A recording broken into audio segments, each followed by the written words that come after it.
नमस्कार, मैं कविता भारती। आप देख रहे हैं खबरी न्यूज 24। आइए देखते हैं इस वक्त की बड़ी खबर जो प्रयागराज से है। संगम नगरी प्रयागराज में महाकुंभ के अवसर पर डॉक्टर विजया माधव का नगर प्रवेश एक भव्य और ऐतिहासिक पल था। माधव मिशन के बैनर तले आयोजित इस कार्यक्रम में डॉक्टर विजया माधव ने अपनी उपस्थिति से सभी को प्रेरित किया। महाकुंभ के इस पावन अवसर पर डॉक्टर विजया माधव का नगर प्रवेश एक महत्वपूर्ण घटना थी। इस दौरान उन्होंने अपने अनुयायियों और श्रद्धालुओं के साथ मिलकर पूजा अर्चना की और आशीर्वाद दिया। माधव मिशन के बैनर तले आयोजित इस कार्यक्रम में डॉक्टर विजया माधव ने अपने संदेश में लोगों को एकता, शांति और सद्भावना का संदेश दिया। उन्होंने कहा कि हमें अपने जीवन में सच्चाई, न्याय और करुणा को अपनाना चाहिए। इस कार्यक्रम में बड़ी संख्या में लोग शामिल हुए और डॉक्टर विजया माधव के संदेश को सुनने के लिए उत्सुक थे। यह कार्यक्रम महाकुंभ के अवसर पर एक महत्वपूर्ण आयोजन था, जिसने लोगों को प्रेरित और उत्साहित किया।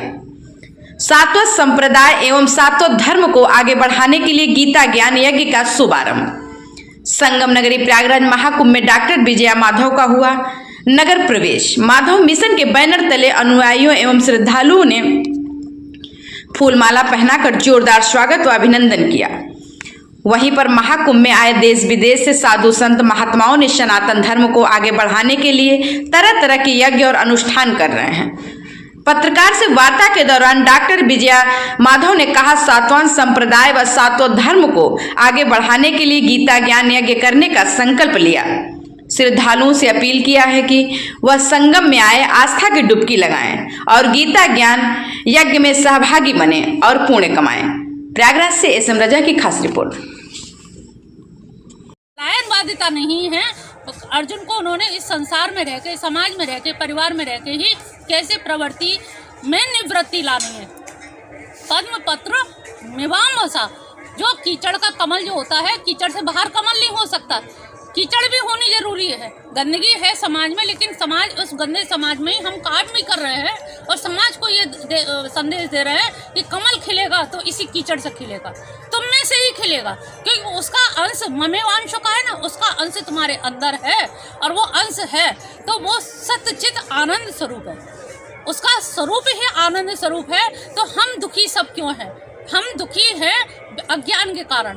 तो इस दुख का निवारण हम सत्य के द्वारा, गीता के द्वारा ये संदेश देते हैं कि दुख जो है स्वसृजित है।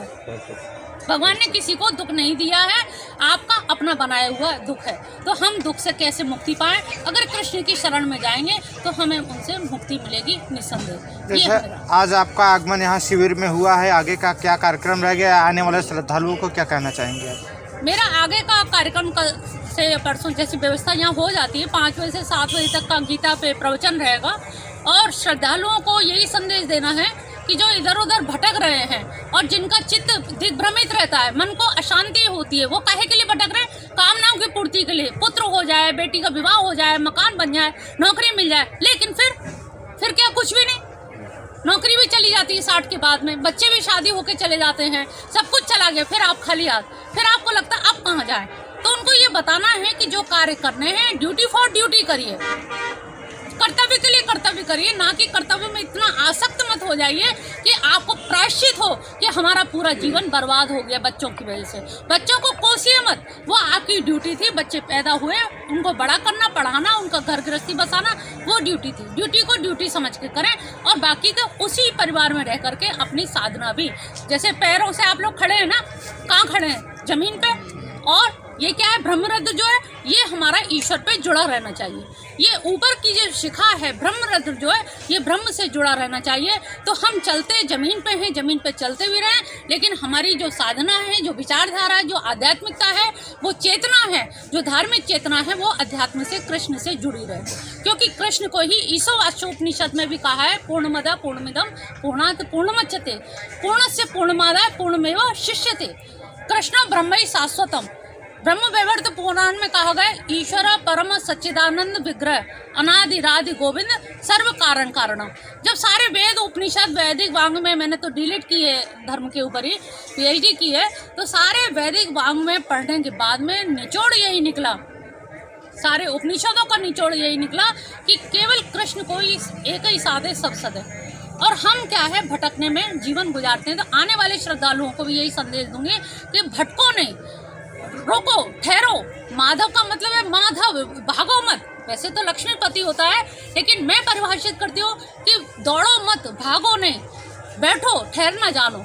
जैसे किसी ने कहा आग लग गई, दुनिया भाग खड़ी हुई, लेकिन एक फकीर संत था, वो बैठा रहा। सबने कहा कि अरे आग लग गई, आप क्यों नहीं भागे? हम सब लोग, पूरा गांव भाग गया। कहले भागा तो मैं भी था। कहले कहाँ भागे? कहले मैं तो बहुत तेज भागा। कहले आप तो यहीं बैठे हुए थे। कहले अंतर इतना है, आप बाहर भागे, मैं अंदर भागा, बस इतना ही अंतर है। और अंदर भाग के भी मुझे वही मिला, आंतरिक शांति मिली। और तुम फिर भी कलह कोलाहल में गए, भाग दौड़ में गए, तो ठहरना सिखाते हैं कि भगवान की शरण में ठहरना, आश्रय लेना आ जाए। ये नहीं कि प्रभु सब कुछ तुम ही हो, ये मानना आ जाए, घटित हो जाए। कहना नहीं है, ये कहने भर से काम नहीं चलेगा। ये काम है कि अपने व्यवहार जगत में उतारना है कि वो हैं तो हैं। तेरा तुझको अर्पण क्या लागे मेरा, रोज आरती गाते हैं, लेकिन चाय पी का गुच्छा कमर में लगाए रहते हैं। तो ये जो परंपरा है, ये सोच की परंपरा है। इनको सोचना चाहिए, चिंतन करना चाहिए। और जब तक चिंतन नहीं होगा तो मंथन नहीं होगा, मंथन नहीं होगा तो नवनीत भी नहीं निकलेगा और हमारा कोई कल्याण नहीं। आपका परिचय? मैं डॉक्टर विजया माधव, मथुरा की जन्मी हूँ और वृंदावन से मेरी एजुकेशन हुई है। यूनिवर्सिटी टॉपर रही हूँ। MA फिलोसफी से किया है, संस्कृत से भी किया है, B.Ed किया है, PhD फिलोसफी से, और D.Litt भी फिलोसफी से, वृंदावन से ही।